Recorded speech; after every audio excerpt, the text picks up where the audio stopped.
It's showtime, baby. Yes. Hi, welcome to the podcast. My name is Isaac. I'm Jeff. And we are doing a podcast today, and we're going to talk about a couple different things that's been on our mind lately. The topic of today's podcast is going to be entertainment value. How are you spending your time? What are you spending your money on? Music, movies, art, games, mobile phones, all these things. What do you do with entertainment value, Jeff? I genuinely, I like to be entertained, as one does. So I'm a big music nerd. Of course. I'm a big Blu-ray nerd. So it's not the most, feasible option when it comes to entertaining yourself. There are Right. definitely more money-conscious ways to do it, but I am a collector at heart. So Okay. I dabble in my favorite medium right now is CDs, compact discs. They're still being made, and they're still being sold, and they're still being bought by me. Exactly. At FYE, the only place that sells new ones. And that is it. So I'm down to one store. It used to be several, and now we're down to just one. But Exactly. that's what I like to do. So. That's exactly some of the stuff we're going to be talking about today. Before we get started, our show today is brought to you by our first sponsor. Is your basement flooded, or do you suspect moisture where it shouldn't be? Take action now before it gets worse. Silverscope International is a London, Ohio-based drainage and gutter company servicing Columbus and Greater Central Ohio all year round. You can find a list of their services at silverscopeinternational.com or call them directly at the telephone number in the description box below. Free estimates available. Do yourself a favor and call today. That's silverscopeinternational.com with the number in the description box below. Thank you, Mike and Silverscope, for sponsoring this podcast. Shout out. Okay, so the overview, we said entertainment value, but you said you're a big physical collector of CDs. Yes. So I think you said you bought a CD on the way over here, right? Yeah, I did, actually. So a lot of the joy in entertainment and a lot of the, value that comes from the entertainment is me actually finding it in a store and purchasing it. The ritual of going to get it. Exactly. The pilgrimage. So, yes, if exactly. you Yeah. may. So I know a lot of people online talk about day one purchases, things that I'm going to buy without a doubt from a store day one. Online shopping is huge. Right. Probably the biggest it's ever been, I would say. I don't think there's anything you can't buy online, right? Right. So it's definitely taken a hit, physical media has, because a lot of people just get it online. They can probably get it for cheap. They can get free shipping and all that stuff. They can get there before anybody else. That also happens too. Chances are, if you're near a Wi-Fi connection, there's a streaming service that has what you're going to go. Yeah. Some people don't want to spend the gas and take the time, but like you said, you value actually going and get that piece of media. Yeah. For me, I think one thing that's interesting, but the difference between music and games and different forms of entertainment, are there CD pre-orders?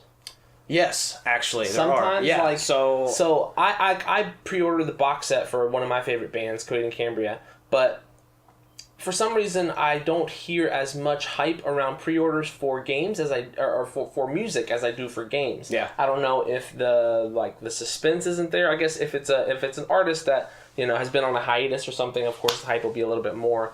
But you don't hear about music careers getting shattered because of bad pre-order sales. A game will be defined by its pre-order sales, and then everyone will pre-order it and play the game, and it suddenly sucks. Have you ever pre-ordered an album or something and just been totally dissatisfied with it once you got it? Not really, and I guess there are different levels. So Okay. whereas probably with games or with the box set you would order, there are different tiers of pre-orders. That's really popular with everything. Yeah. Right? So they have the ultimate collector's deluxe edition, where it's just you might get the disc, you might get a shirt, you might get Physical something stuff, else. digital stuff, yeah. So that's cool. They also have just the CD. I guess I have pre-ordered CDs before, but just CDs that I know I'm not going to find in store day one. Okay. So as we mentioned before, FYE is the only place I can find not only a good selection of CDs, but really the only place I can find new CDs, period. They might be at Walmart, they might be at Meijer, but obviously you go to Walmart, you run into the parental advisory issue, and even their CDs are they're narrow nothing. in choice. Yeah. So FYE is the only place that I can go to get CDs day one. So discs that I know are not going to be there day one, I have pre-ordered before. I don't really, unless it's something that I'm really dig, unless it's art that I'm really,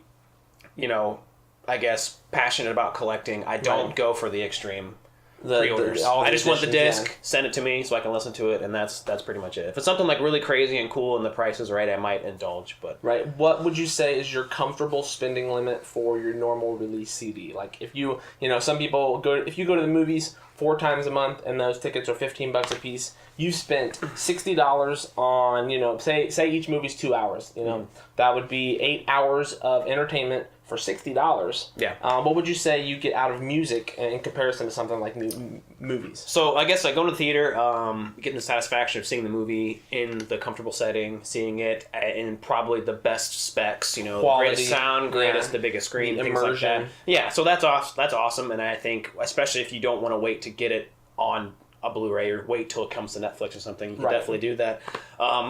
With me, I guess the value goes beyond just obtaining the disc. Right. So I guess the disc I bought today was $14.99. Okay. And it was on sale, but I think FYE does this thing where they set the price and automatically put an on sale sticker on there, just so you can just buy it. You know? It works for me every time. I'm the a sucker. psychology of physical. This is actually cheaper today only. Like no, it's not, but I mean I'm gonna buy it anyway. We got plenty of these stickers back here. Yeah. So not only do I get the satisfaction to listen to the album, it's day one. It's released to the public today for the first time. I listened to it, but I get the satisfaction of collecting and owning the art forever. I can go back and look at, you know, the imagery that comes in. And someone like the band I bought today was Dream Theater. Okay. And the band, they really take every effort to make the art surrounding the music coincide with each other. Fitting, yeah. So it's like a whole experience to read it. There's lyrics in there. I love reading the lyrics. I love reading the production notes, like who mixed this, who mastered this. Exactly. Who are all the thank yous to? Who wrote it? Yeah. Where did it go after it was done recording? What happened to it? So things like that I enjoy personally because, you know, being a musician, that's something that I, you know, take interest in. But you get to have it, and you don't have to wait for the good reception to stream it, or you don't have to wait for you to get in a car to find headphones or listen to it from your phone. Make sure you have a Wi-Fi connection. Make sure you have it downloaded to your phone. And all that. with streaming quality, it fluctuates, right? Depending on where you are. So I will have the grade A quality in my hands. I can hold it forever, and that's appealing to me, and that's always been the appeal to buy stuff. And like I think probably if I had to hypothesize, I would say a big part of that goes back to when we used to carry Discman, the Walkman. You know, like I used to always listen to my CD player on the bus. Like it used to be a thing to physically have media on you instead of just your phone for everything. Right? Yeah. So what I think is interesting is I'm really big into video games, but I say that because I keep up on gaming news and what's popular and going on in the industry, but I mainly waste my life on Destiny. So I've bought that game numerous times over. AAA games are usually released at $60. That's been the release price for, I would say, going on over a decade now. You know, PS3 games were that price. PS4 games continue the trend. And that's another thing that I was thinking about is I don't think there's any kind of equivalent to AAA CDs. Like, you know, it might depend on who the record label is or the company or the publisher or whatever. But similarly to video games, you know, what a developer does is they make the game. And then what a publisher does is help bring that game to the masses. So if you don't have a publisher, if you have to self-publish like Fortnite has done and seen massive success with, if you can do it, it's usually a good plan, but Fortnite is by no means a AAA title, and nor was it developed as such, but it has evolved into one. And same with Apex Legends. It's like, you know, these games, I'm not sure, Apex Legends is free, and so is Fortnite. So, you know, I willingly paid $60, and, you know, maybe it was $80 or $100 for the collector's edition Destiny. I am kind of a little ashamed if I would use my app right now and see how many hours I've put into it since it came out, because it's probably comparable to my Destiny 1 career, which was near the 1,000-hour mark. And, you know, Destiny 2 hasn't been out quite as long. But that's literally, I spent, say, $100 for the collector's edition, and I've gotten 1,000 hours out of this one piece of entertainment. So, similarly to songs, sometimes songs get stuck in your head, and you can listen. You know, I'm the kind of person who will just, I guess, beat a dead horse and keep listening to it in terms of, you know, playing games and listening to music. And that's what streaming is really cool for, in my opinion, is playing whatever song you're obsessed with at the moment. And if you don't have time to listen to a full-length record as a whole, but like that all comes down to the scenario that you're listening in, which I think we'll get into a little bit later. Yeah, for sure. But yeah, that covers, you know, how we're setting the stage to look at, you know, movies and music and games. And these are all forms of entertainment that we all partake in daily. And I think hopefully if you guys are watching this, maybe you'll give a little bit more thought to how much are you spending on that cable bill versus do you really watch the cable as much as you watch the Hulu and the Netflix, or do you really only watch Netflix and have both Hulu as well? Because I think it's become the norm to have Netflix and Hulu, and whether you watch either or not, it's like the fear of missing out. Like, oh, there might be a show on there that I can watch. Well, guess what? That's $10 a month for 12 months a year. They're making $120 off of you and millions of others. Yeah. So you're really fueling that cycle, which is taking the stage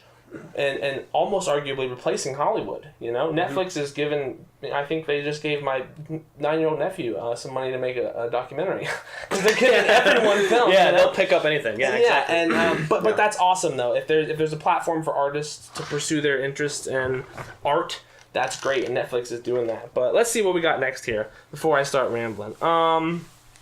So what's the most you've ever spent on any form of media? Any one piece, whether it be like collector stuff in terms of like music, media, merch, memorabilia, actual physical concert tickets. Yeah. I guess that's one thing we haven't touched on. Yeah. So we can talk about that now. Sure.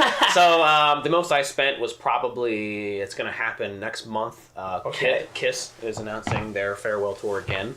Right, third time's the charm. They are coming to Columbus, and the last time they came to Columbus, Ohio, we were there at the Honda Fest. We were at the Nationwide Arena in 2005. Shout out to Adam. What's up, dog? When they came to Columbus, we were there. That was the last time Kisses came to Nationwide Arena. The last time they came to Columbus. So now, not only are they coming to Columbus for the first time in 14 years, it's been that long. They're coming on their final tour ever. This is it.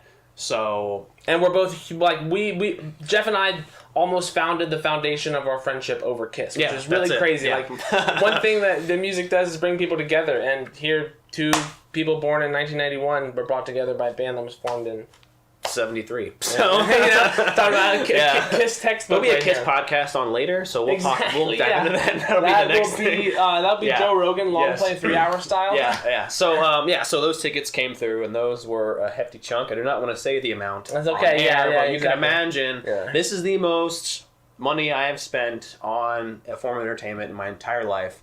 Not only because it is arguably my favorite band. Right. Like I said, the situation, the scenario. My favorite band. It's their last tour ever. It's that and they're coming to my backyard. If I wasn't at this concert, I would throw up. Yeah, exactly. I would literally be so sick to my stomach that I wasn't there, and I would throw up. I would go outside Nationwide Arena and try and hear from the Doors or something like that. Exactly. Something crazy. So I had to be there for sure. But not only that, but I definitely went as far as I can go to get third row tickets. I'll be there, third row center. At this concert, I'm so excited to talk about it. Yeah, so that is the most I've ever done. I think it's going to be. Did you buy just your ticket, or how many did you have to buy? I bought 2. Okay, so me and my girlfriend will be going third row. We'll that's be there. always that's why I love being single, man. Only one ticket to buy. And honestly, not a bad idea if you're looking to buy expensive stuff like this. I just bought Coheed tickets last night. Were $45, but the checkout there was fees. Man, I hate online processing fees. That's talk with your wallet. Talking pre-orders and things like that. I wish I could. Just buy my ticket physically and avoid these service fees, which I probably can. But where the hell is a Ticketmaster nowadays? I know Kroger used to have one. Yeah, Kroger, you can probably still go and try that out. But I know if you actually Such go, an ancient thing to do now. Yeah. If you go to the actual Express Live, the box office it's open during concerts that are already there. Okay, so you might be able to go there during another show and say, hey. Buy a movie style, and for this next show or something. I don't know if there's fees. There probably is, but not as much. Exactly. But I used to go to Kroger and buy tickets because it would avoided all that crap service fees. And I'm like, why did you have to do that? So, and you wonder who those service fees are going to, because it's almost certainly not the artist. No, the reason I'm buying the ticket when I'm buying it is to support the artist. Yeah. And I'm really surprised. I just bought this Coheed ticket for a show. I think it's in May. End of maybe? May, yeah. But there's one... Tonight? Is it today? No, tomorrow's the 23rd. I think in Cincinnati at Bogarts. It's already sold out. Resale tickets, minimum $90 right now. So they're already going for double. And I think... what you should have done is buy 2 tickets and you could have sold the second one to... Exactly, Because that show will sell out. That show absolutely will sell out. There are, exactly. And Kiss, and there are certain bands who just have a cult following and there's no question of if the tickets are going to sell. It's how many are going to be left. Yeah, exactly. And Yeah. Even at Nationwide Arena, when it's thousands of people, it's still going to be tight. Right? Exactly, and I don't think there's not nearly as much regret as involved with any other form of media and missing it. Like if you miss an opening weekend for a movie, it's not like You go that Monday and Guess pay what? half the price. The movie will be exactly the same when you get to see it. Exactly. But there are these special scenarios that are created due to what is the longevity of the career of artists and musicians together. Because, I never got to see Coheed as a 4-man whole as they started.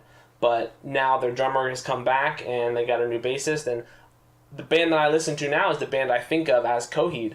But there's still a little part of me who would love for Mike to get back on the bass and for me to hear that band play Second Stage Turbine Blade together. And I got chills just talking about it because it would be epic. Because Coheed's one of those bands that play their albums front to back. They did a lot of special...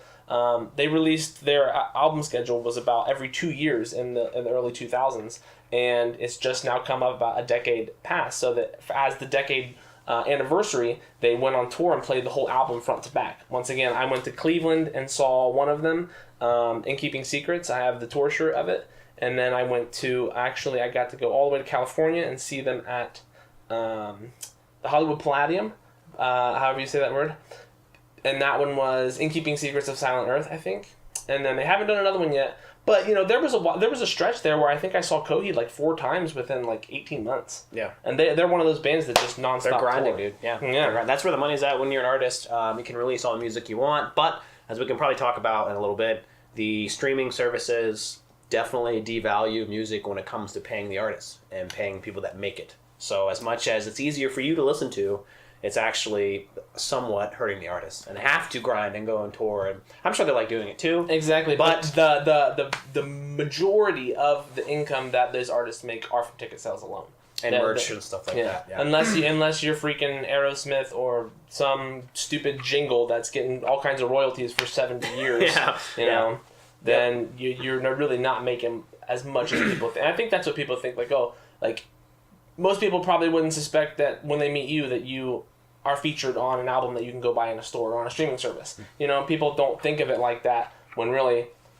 Yeah, I digress. But that's it, yeah. So, regardless, streaming services pay, fractions of pennies per listen or per track, and it's really amounts to maybe even a couple cents, if that, depending on how often you listen to an artist. But, that's another thing, too, is that, you can buy the CD, and I know it costs a lot more money to produce and make the CDs, like actually make them and... Of course, yeah. Sell them, but I think a lot more money from the disc goes to the artist rather than listening to it. Yeah, and hilarious story that we were just talking about beforehand. I'll do an equipment check and grab it. Speaking of physical media. Yeah. Yeah, we're recording good. So I don't know if you guys can see this right here. This is the game I'm currently obsessed with. It's the new DLC for Destiny 2. And guess what? I went and bought it physically in a store. This is a freaking piece of freaking cardboard.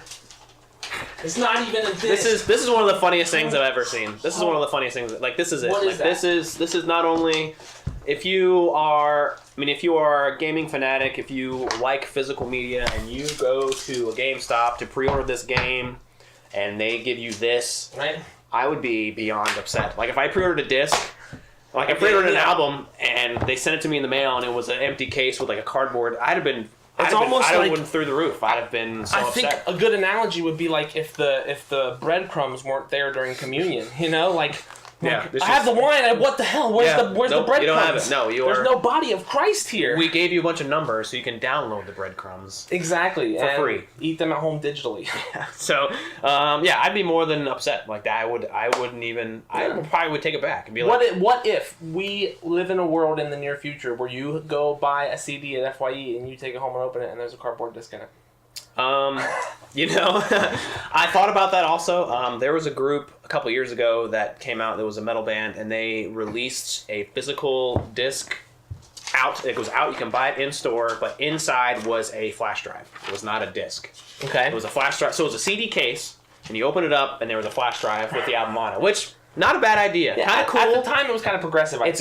Giving you your own copy so you can burn it or do whatever you want with it, but at some point it's like, what the heck am I supposed to do with this? What do I do? And I believe that I I think physical media will die as a whole before they give you your own, binary code to download it.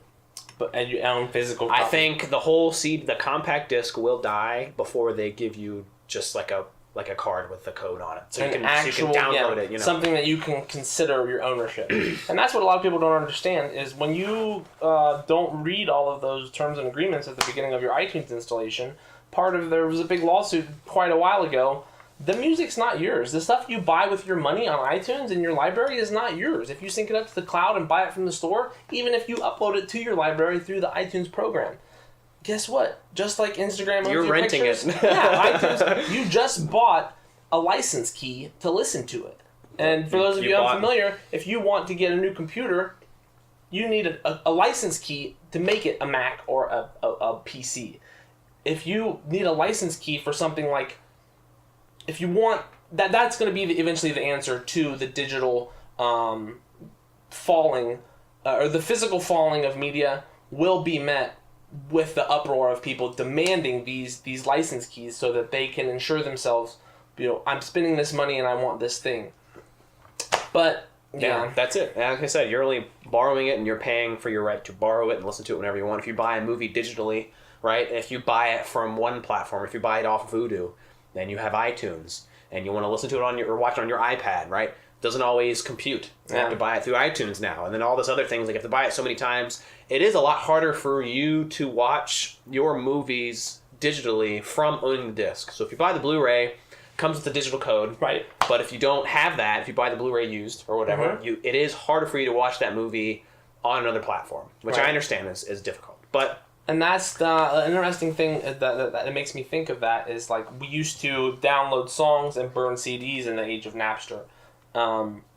What about, like, I ordered my Coheed collector set, and they had to ship it before the CD came out, so they just sent me blank discs with the art on them, and I get to burn it myself. Really? Yeah. I did not know that. That's cool. A couple of them, yeah. I didn't know that. But that's interesting. To this day, I still have, and then they emailed you a download code for the tracks. So you take the digital tracks and you put them on a physical disc. That's cool. And that's a cool idea. I didn't know they did that. Yeah, I really like that. And I lost my first train of thought there. But yeah, it's definitely interesting that that streaming has done what it has to not only physical media, but one thing I think is interesting is a platform like SoundCloud, where it's I would have to argue that it wasn't started with a monetary interest in mind. It was more of a true platform for artists to share their music to the masses, which is really crazy because you have some artists choosing to release on certain platforms because it is widely accessible. I think both of our favorite rappers, Lil Wayne, he was infamously famous through his most popular stages because he would just release album mixtape after mixtape after mixtape for free. Yeah. His listeners had new stuff to listen to all the time. And when you don't have, that was before YouTube was easily accessible all the time. When you have an artist you like giving you new music all the time that you don't have to pay for, guess what? That becomes your favorite artist real fast. It became a game, like, to download the new mixtape and to burn it. Like, it became before that. It's almost it's almost like a ritualistic thing. It's like comparative to going to the store and buying it. It's the same kind of excitement. You get to download it and you get to burn it and pop it in your disc, like your CD player or your car. I'm like, let's hear what this sounds like. Let's hear if this knocks or not. And most of the time, it did. Right. So yeah, that's very true. It would be the new week's soundtrack. Yeah. So one thing that on that note, I've been building my computer lately and trying to get the collective master archive of all my media. One thing that Coheed did send me with my deluxe pre-order is a high-quality FLAC version of these audio files. That's cool. And it is, but to the layman, and I'm a pretty technologically savvy person, I had to do some research on why FLAC is better than an MP3, and lossless quality versus. And do I have the means to listen? If I'm listening to it through Bluetooth speakers, does it even make a difference? Does the use of Bluetooth cut off the fact that it's a FLAC file and it's lost through the wireless compatibility? Yeah. Because there's so many facets of this interchanging technology where it's like, how much of an auditory difference can you tell between 120 kilobytes per second or 320? So not getting too technical, a FLAC file, if you want to explain to people what you that go for is. it. Yeah. Okay, FLAC file is a... I don't know, is it an acronym? It definitely is, but I don't know what it stands for right now. But like you said, it's a lossless Lossless, which means, compression or I guess something? in layman's terms, it is a better quality sound file than the MP3. So we all remember the MP3s. Having an MP3 player was popular. You downloaded MP3 files. A FLAC file is an extension of that. It is a better sounding file than an MP3. Is it also smaller? No, it is much larger. Okay. It is much larger of a file, but I really am not too technical with it at this moment. But just know that it's a better sounding quality file than the MP3. An MP3 is kind of just a streamlined, it's kind of the base, like if you want to just listen to the music and that's what you listen to. But a FLAC file is a higher quality audio file. And yeah, if you are listening to it through like a Bluetooth speaker, it becomes kind of silly because obviously, if you're listening to it through a Bluetooth speaker, you're not really checking for quality or if it's brick walled or anything like that. So I guess an MP3 would work just fine in those instances. Right, and prior to MP3s, it was Wave. Wave was the universal audio. Wave and FLACs are kind of the same in the sense of they are larger. Yeah. So they're larger. They're larger files than MP3. But yeah, so having a FLAC is cool if you are an audiophile, if you prefer the quality side of it. But I mean, average listener, it's not really. And like you a lot of said, a difference. you just use the term audiophile, and for people who've never heard that term, it's people who are totally obsessed with the highest quality sound performance that they can get out of whether it be headphones or music or files. They are Usually the most snobbiest people in the world. Yeah, they get hard-ons from they get hard-ons in their ears. Yeah. And it sounds so great. Right, and I must say, yeah, cool sound system sounds cool and everything, but I've never had a listening experience be ruined by, I still will listen to the freestyle of Lil Wayne from jail today, because I don't care that it's on the phone and it sounds awesome, and I know he rapped it at the jail window. Yeah, exactly. So for me, quality is not always. I still go back and listen to Coheed samples and demos because I love the raw cut of it. And quality is not everything to me, but for some people, they'll refuse to listen to anything else. And I guess, don't get me wrong, I do care about quality in a sense that I will definitely prefer the sound of a CD over a streaming quality. So if you are streaming an album versus what it sounds like on CD, I will choose the CD 100% of the time. Just because, like I said, it fluctuates depending on what kind of internet you have and where you're at in the world and your Wi-Fi and all that stuff. Compression and buffering and all that. And I just don't want to deal with any of that. So give me the disc any day of the week with that. So that's really what comes from, for me, is I prefer the CD quality over the streaming quality of listening to music. Do you prefer vinyl over CD? Or can you tell the difference?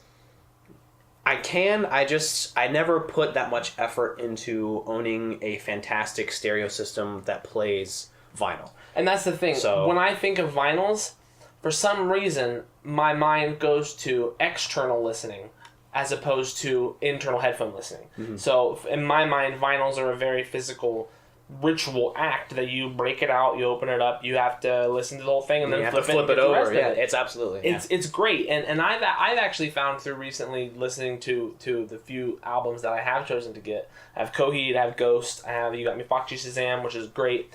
I hear things on vinyl that didn't come through as clear, but I'm not sure why. It's not, obviously, I said, they're playing through speakers as opposed to headphones, but I feel like there's something that comes through that magical needle that has almost an ambience effect to it. It's like it sets a mood that the sound is really reaching your ears in a different way. It's almost like a tape hiss. Yeah, I think think just hear the hiss in the background, and it adds to it. It adds to the term for vinyls and audio files is warmth. Yeah. Right, it sounds warmer, which I agree with 100%. It's just not practical and ideal for me at this point in my life. Exactly. I still own a ton of vinyls.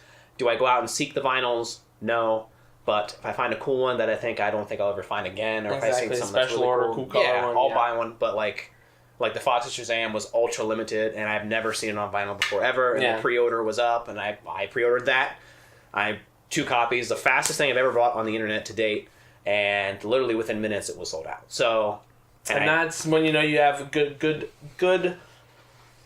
friends with good taste in music when they snatch you up a limited edition so fast peppermint mix. Like literally, I've never been like, yep, all right, that's mine. Like just like that. Never in my life have I bought anything on the internet like with that much just like intensity. So I think both of us could probably say one of our most priceless entertainment value experiences is Foxy Shazam concert at the Newport Music Hall in Columbus, Ohio when we saw them. When was it, you think? That was 2013. When Gonzo came out? 2013? And I forget how I even... 2014. It was 2014. It was summer 2014. Yeah. Foxy Shazam's last tour. We didn't know it was going to be their last tour. Yeah. They announced a couple months later that they were breaking up. So we literally saw them on their last tour, not knowing, if we were going to see them again, because they just came through Columbus. They're from Cincinnati, so it wasn't like that much of a trek for them. But we were like, hey, this band's sweet. There it is. There's a record that's ultra limited. I think it's like 500 copies.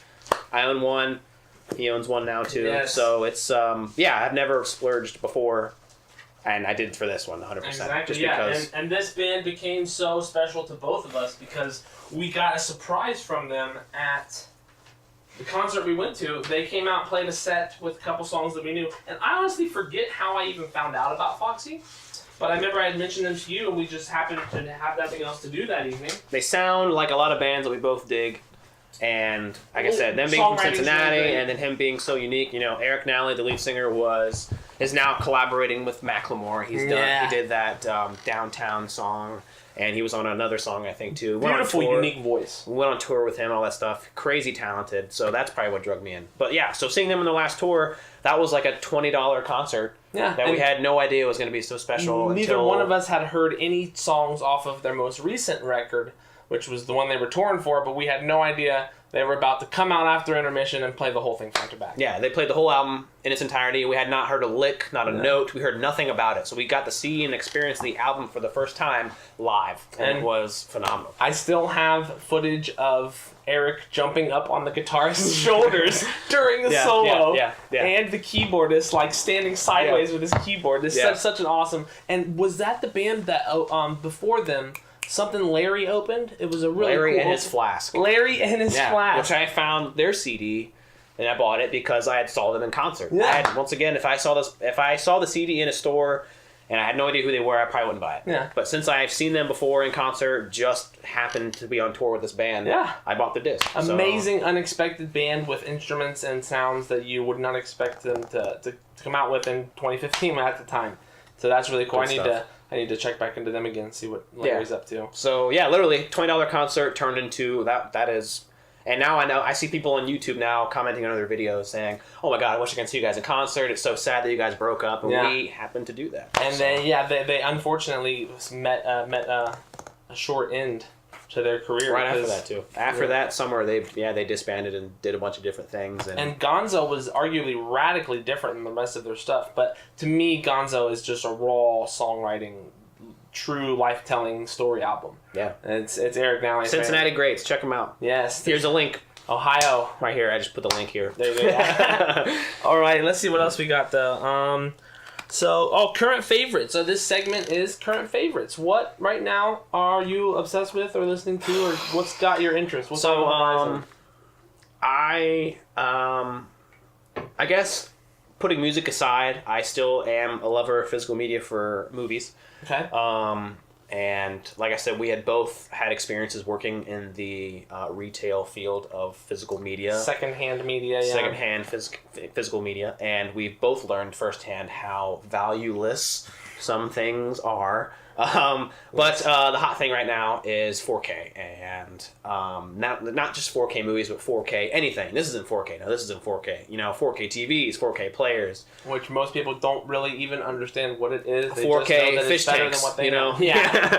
It's coming, it's taking over. So 4K wheelchairs. Yeah, exactly. Yeah, super fast. So yeah, we don't have to talk about the specs of 4K. Just know that it's, crazy good quality. It's supposed to be double the amount of pixels and quality in a normal, regular 1080p. Quadruple, actually. Is it quad? Quad. 2160p. 2160 is the dimensions, as opposed to regular, like YouTube video is probably 1080. No, it's 1920 by 1080, I think. And I have a 2K 27-inch monitor that is 2560 by 1440. So that's 2K. So just under the 2160, which would be the 4K. 4K, yeah. And Ultra UHD, if you are interested in these things and knowing the difference, just Google difference between UHD and 4K, because there is what's the word, equivalent word for audiophile for people who are like movie nerds. Cinephile. Yeah. Yeah. So people who are cinephiles, they it really makes a difference what film a movie is shot in, or so What it could be upgraded to. Yeah, I believe guess, yeah. theater showings are 4K, correct? Yeah. And that's only because the screen is big enough and you sit close enough to it. Yeah. For those of you who are unaware of screen specifics and technicalities, 4K and higher definition resolutions are only perceivable from a given distance. So if you have a 30-inch TV that is 4K, you're not going to be able to tell that it's 4K if you sit 10 feet back, where a 55-inch TV instead of a 30 4K, from 10 feet back you'll be able to see it, but from 20 feet back you won't. So if you really want to understand 4K, it has a matter to do with how clearly your eye can resolve an image from a distance based on how many pixels that screen is made up of. Yeah. We can go on at length about all kinds of stuff. We will not. Guys. It's a very long, very nerdy, very boring conversation. But we hope you guys are learning something, yes. And we hope it's anyhow. Yeah. So 4K is a new thing. I have a 4K TV. Right. I've been buying a lot of 4K movies. I guess a couple things that have been coming out that have been really interesting. They are now reissuing old movies remastered on this 4K disc. And there are some things that are coming out that look awesome, some things that are coming out that look like shit. Right. And it's cool to see which does which. I do discuss some 4K movies online with other nerds across America on the forum boards. And it's interesting to see which is, new and hot and what comes out, which is cool. They are, for instance, Disney is now putting out some of the Marvel movies in 4K. Oh, okay. So some of them weren't shot in 4K, some of them were. So it's interesting to see which ones look better than the other ones. For instance, Captain America is coming out next week on 4K for the first time. So the Marvel Cinematic Universe is now 20 movies deep, 20. And I think there have been... And they're just fishing their pole out again. They're reeling that money, exactly. baby. Yeah, and it's gonna happen. They're good fishermen. Yeah, they are. So I'm trying to think. 1, 2, 3, 4, 5, 6 or 7 of those 20 have been released in 4K. Disney is now moving away from 3D. 3D was a hot thing for a very short second. Short window, and some people... So it's almost like the Blu-ray versus HD DVD war, right? So the Blu-ray obviously won. Which, fun fact, the reason it won was because of porn. Yep, porn and Sony caught they knew what they were doing. Blu-ray discs, I believe, store a larger amount of data. Yeah. So and then so now it's between 4K and 3D. 3D is obviously on the way because it just takes too much to do it. You need the glasses, you need the TV, you need a player. So it just takes too much. So people would rather be stunned by a hyper-realistic image instead of be over-encumbered by something that doesn't look like it's. But I think it kind of takes away from the movie too. Some movies are inserting scenes to look cool in 3D. It's taking away from the story. You have to try and cater to 3D. No. I haven't. That's really funny you say that. I haven't heard of any movies within the last 6 or 8 months being 3D. Yeah, and I think you can see. Well, some movies are just appear in 3D. They have a 3D option if you go to the theater to watch them. Right.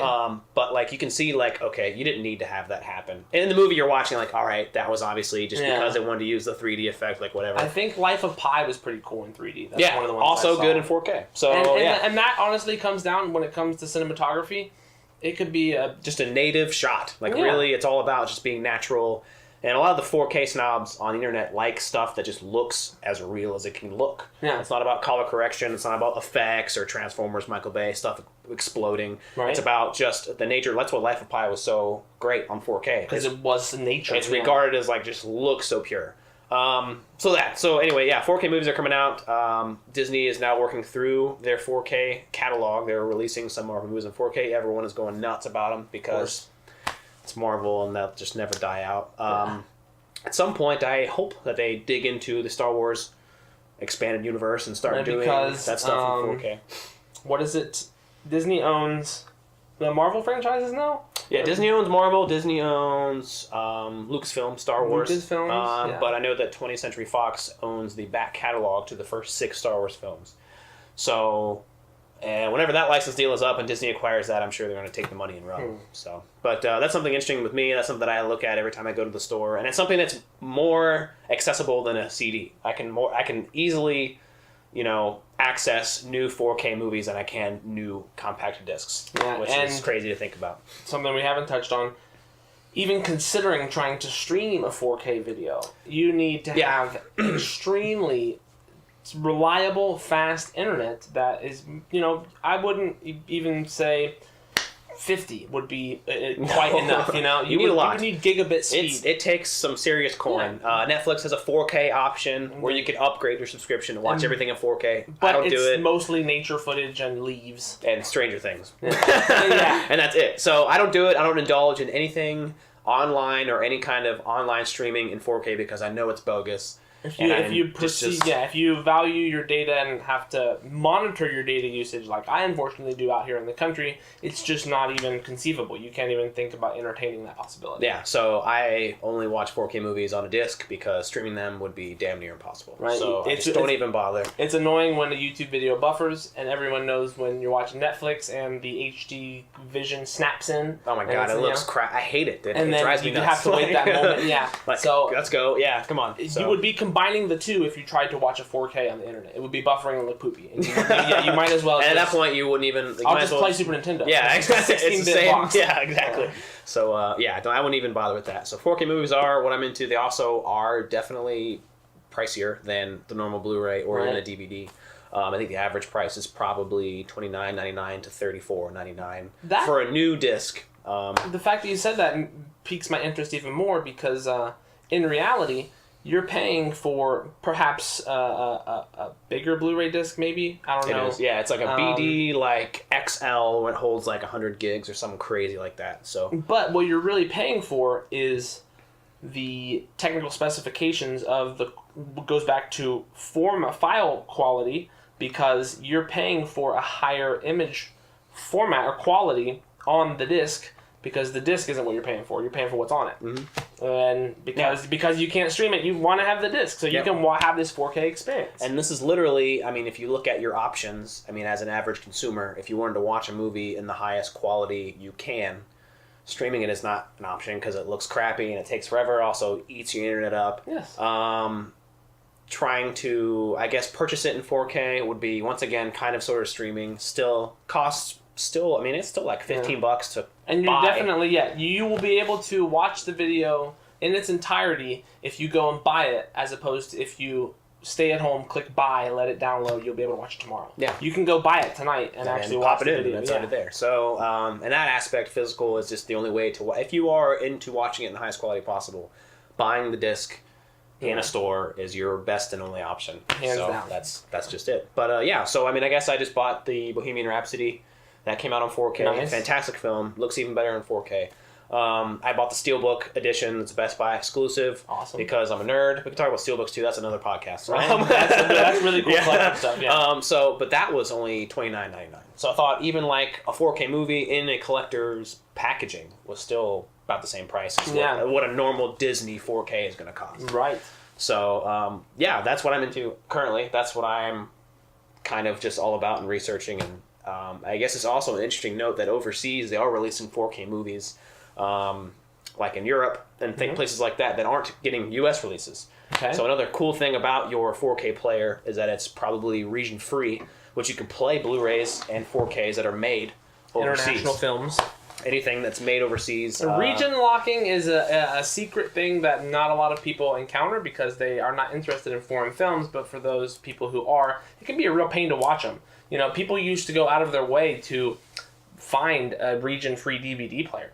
I think maybe PS2 was region, like one of the old consoles. I want to say like the first gen PS3 was region-free. And Xbox nearly lost the whole company when they announced that it was going to be region locked for the Xbox One, when it was like pre PS4 and current gen era. Yeah, they got a lot of backlash for that. Yeah, and I know you definitely watch a couple different animes, maybe not animes, but Sentai's with Power Rangers and stuff. And if you want to watch something that is only on a foreign-based disc, not only do you have to go online to get it, but then once you get it home, you got to figure out how to play it. Yeah, exactly. So even not even foreign films, like the Iron Man collection is not released on 4K here in America, but it is over in Germany.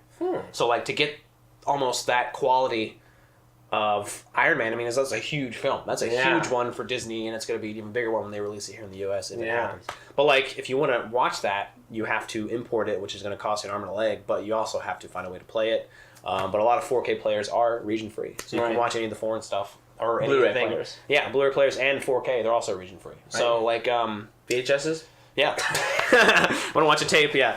So that's another region coding. Rewind. Yeah, region coding is another podcast we're coming out with. So just be on the lookout for that. Your favorite foreign film. Yes. One subtitle at a time. Yes. So I guess before we move on, I do want to clarify something for I guess any of the viewers. The Disney white clamshell VHS tapes are worth nothing. I'm going to say this to you again a little bit slower. The VHS tapes, the Disney classic VHS movies in the white clamshells The big thick ones that were like styrofoam but Yes. plastic. are worth nothing. Zilch. Take that into account just for a moment. They are not worth anything. I'm sorry if you think you have stumbled upon a gold mine in your grandma's attic. I used to watch these movies as a kid. I have Oh some in my my gosh. basement. I found from the basement Oh flood my recently. god, I found this is how I'm going to pay off my mortgage. Guess what? Not quite. I'm sorry. I'm so sorry to break that to you, but I will know. We both worked in the secondhand retail business. If you take them to a half price books and say, "Here we go. I would like to own the store, please. Please Yeah. give me the keys. You can have Aladdin on VHS." Exactly. They will look at you and say, "Get out. We're calling the Yes. cops." So they're not worth anything. I'm going to tell you why.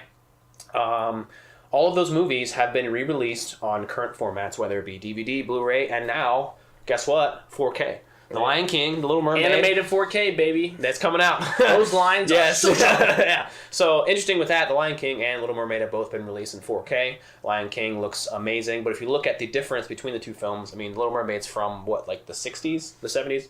The original one, yeah. It's really interesting that they've taken the 4K approach to storyboard animation. Yeah, so they used that was drawn literally by hand, old cell animation, and The Lion King, which was made in the 90s, was not like that at all. No. It was drawn Technology with has caps. advanced 2 decades. Yeah, so the difference is astounding, and they actually look phenomenal. Like, to do an old film like that and remaster in 4K is great. Also, the sound is, we didn't talk about the sound quality on 4Ks either, but those are also above and beyond from what I understand. I don't have a great sound system, so I can't tell. Right. But, so your VHS that you have in your basement or your attic or in the garage or using it Beauty as and like the a Beast, table, Fox and the Hound, Aladdin. they are not worth anything, man. I'm telling you, pennies. You go on eBay and you find a VHS that was released by Disney, and some bum has it for like $21,000. Yeah. That is a joke. They are trying to drum up hype about how much these are worth. They are not worth a dime. Right. I will tell you one VHS that is very valuable that I have learned. Does it start with an S? No. No, this is actually, strangely enough, this is all accurate, true information. Okay. Cars 3. Was Cars 3? Cars. The first Cars. Okay. Cars 1. Lightning McQueen, on baby. VHS. I have a tattoo on my ass. of Lightning McQueen. is worth a lot of money. Actually. Like, I'm not joking. You said VHS? Because it is the last era? last VHS to be produced by Disney. Wow. Limited run. It is hard to find. If you find Cars on VHS in a thrift store, it is worth a couple G's. I'm not kidding. Look it up on eBay right now. Cars, VHS, worth a lot of money. Also, that one weird movie that they made in the style of Cars, Valiant, Yeah. another animated one, worth even more. Because I guess that was like a... Disney has like the Disney Rewards Club or whatever. Right. And you could have bought that VHS through that reward club only. They did not put it in stores. You can Weird. only buy that tape. Literally, those are 2 tapes that are worth an ass ton of money. That is it. That is it. Those are actually worth a lot of money. If you have Cars on VHS or Valiant, that is it. I'm pretty confident that I would definitely dislike any person who's willing to spend that amount of money on a stupid DVD like that. A VHS. A Don't- tape. Yes. Yeah. Just like what, like how much money you got and who are you? And I don't want to meet Yeah. you, but who are you? I don't know if they're buying it to resell, have it as a collector's item, but literally I looked on eBay. This was last week. They have and to have like a shrine set up in their house. Like when they walk in I the don't door, know if they're it's just the Hobbit, flippers like, or if there's like or if they're some crazy VHS collector that has to own every tape ever made. But like the Probably, Cars yeah. and the Valiant VHS are the 2 most rare VHS in the world, actually. And I'm glad that you brought this up because one thing that we haven't really touched on yet is we kind of have but haven't is media resale value is analogous to the car industry. As in, as soon as you sign that paper and drive it off the lot, guess what? It's worth like 30% less than you just paid for it. If you take Doesn't it matter out of if the it's store. 2 minutes, 2 hours, 2 years. As soon as you walk past the doors, if you buy a As soon Blu-ray as the in thing Walmart, scans it and it's cleared, you're yeah. gone. I don't care if it's not in the store, if it's out of the store. If you take it out of the store, the price drops. Good luck saying sealed or not. Good luck saying the right thing to get your money back, if not store value, at the store you just bought it from, and Yeah, they're gonna look at you like you're crazy. yeah, and stop stealing 17 $5 DVDs at Kroger and bringing them to buybacks because we don't want them. We have 18 already. Yeah. I don't want to watch Date Night. No one does. We have 70 of them. So Exactly. If you have cars on VHS, I will happily buy that. and that lady who used to make me clean her DVDs, if you're watching this, fuck you. This lady would just had nothing to bitch about and would come and have us polish her DVDs like we were shoe shiners. Yeah. Man. Good There's times. a scratch on it. I think it's still there. Ma'am, I just spent 7 minutes and there are 5 people in line now. Fun stuff. Yeah. So, moral of the story: Disney VHS. Enjoy them at your home. And Right. that is it. You might as well throw them away because. But if they're you worth do have pennies. some N64 cartridges, original Mario Karts and stuff, I got like some of the old Pokemon cartridges. There are rare gems in the treasure trove of media collection. Yeah. Like Star Wars VHSs. Those are some of the. In a nutshell, talk about the Star Wars project you were stoked about that you discovered. Yeah. So. Just cutting the long story short. He's a huge Star Wars fan. Yeah. Star Wars originally was released in '77. And throughout the year, starting in the 90s, George Lucas, the creator, was trying to upscale the movie to fit with the current format, whether it be DVD. No? Yeah, keep going. DVD. Whether it be DVD or whatever, George Lucas is trying to upscale the format. So every time he would try and make the image look better for the current format, which was DVD at the time, he would edit the movie and have some kind of color correction or some kind of scene change that he might not have liked when he released it in the 70s.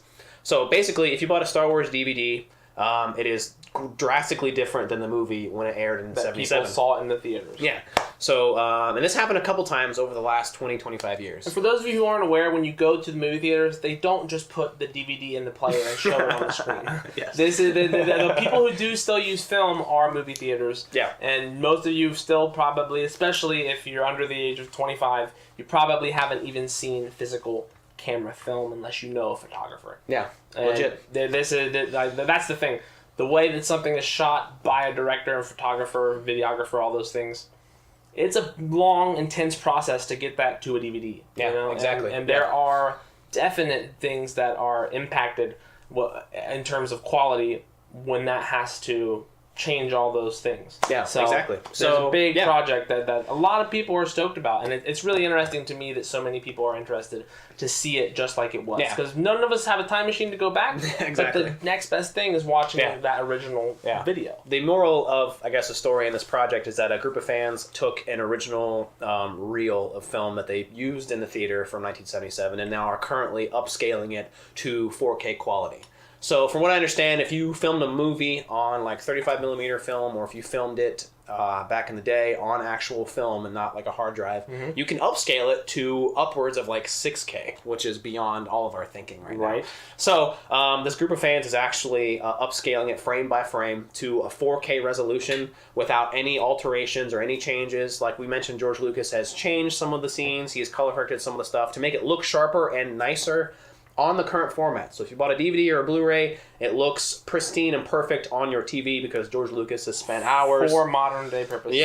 to make the movie look sharper. What this project has been is these guys are converting this movie into 4K. They don't want that new, bro. No, they don't. Yeah, They don't want that new. No, so no color correction, no nothing. This is exactly It's how the you equivalent saw. of classic car collectors in Yeah. the film industry. Exactly. So if you wanted to see what the movie looked like in 1977 and all of its grainy glory, this is a project that you want to check out. It's called 4K 77.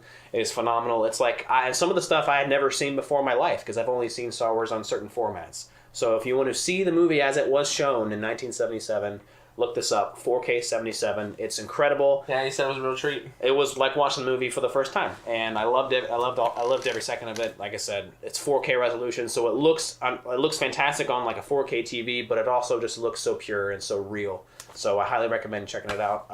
Yeah, awesome. I'm still stoked about it. They're doing the whole trilogy, so they're working through it right now. So I'm stoked to see what else they can do for it. Very nice. For me, I've been on the movie front. I'm super stoked about all the buzz about Dune, baby.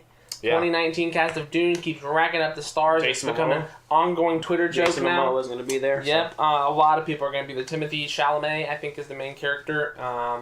I haven't seen him in anything else. And I'm not a huge moviegoer, but Dune is an epic, epic story. And I don't like to argue with people about music or movies or opinions or interests in art. But there is an arguable case to be made that Dune was the first, like, epic sci-fi saga, you know, before Star Trek and Star Wars and Red Dwarf and all of the things that came after it. Dune is this insane intergalactic decade millennium story told by Frank Herbert. It's the best-selling sci-fi novel of all time. Before sci-fi was cool, Dune Yeah, Dune had it down first for sure. 100%. Exactly, and what are they called in Star Wars? The big worm thing.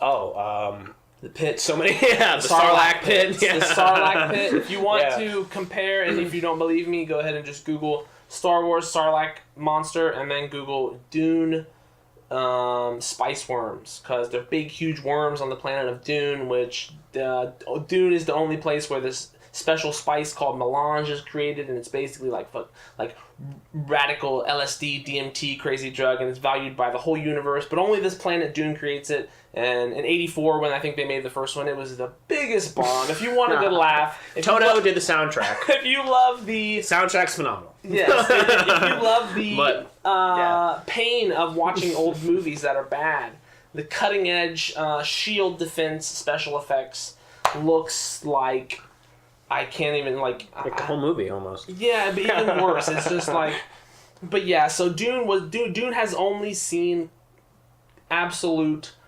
failure upon all of its manifestations in the form of TV shows. I think 2 movies. It's been tried, but it's such an intricate story woven into this fabric of very complex storytelling, as is Star Wars, Star Trek, and those kinds of things. But Frank Herbert really had a mind ahead of his time to tell this story of Dune. And if you are interested in mystical sci-fi fantasy stuff, check out Dune, because it's going to be really epic. And Are they filming it this year? Or are they? I think they're filming it within the next year or so. Okay. And hoping for a 2019 or 2020 release, maybe. 2020 probably. Because I didn't know if they were hoping for this year or not. But Denis Villeneuve, he did Blade Runner 2049. He's doing that. Okay. Then And he did Arrival as well. Arrival was really good. That'll be serious then. Arrival was a movie about encountering alien species. But yeah, so I'm excited about Dune. And music-wise, one thing I wanted to bring up real quick, since we're on the topic of entertainment value, if you pay for Spotify, I would like you to consider what you're paying for, because I want to ask you if you can listen to whatever you're listening to on Spotify. If you can find that album by that artist on YouTube, you're better off spending your Spotify subscription on YouTube Red, which doubles your access to Google Play Music as well as YouTube Red. Remember in 2004 when there were no ads on YouTube? I do, and I still live it today. It's like living in the past, but it's better than the future. Yeah. I don't waste my time every 5 seconds. I don't waste my life 5 seconds at a time waiting for that ad to be over. I pay $12 a month, $120 a year to get ad-free content, and a lot of my screen time is spent on YouTube, because most of the things that I know that are of value in terms of knowledge I have learned from the great platform of YouTube. And that's a whole nother podcast, the impact of YouTube, to the digital Y'all look society. out for that. Right, so there's plenty of stuff to talk about in the future, guys. We pretty much covered all that we had in mind today. Do you have anything else to talk about? I guess just as far as closing statements, Right. basically the point of this podcast and the point of where I'm at as far as entertainment is, I mentioned this last time we talked. I cannot fully enjoy a piece of art or some kind of artwork digitally.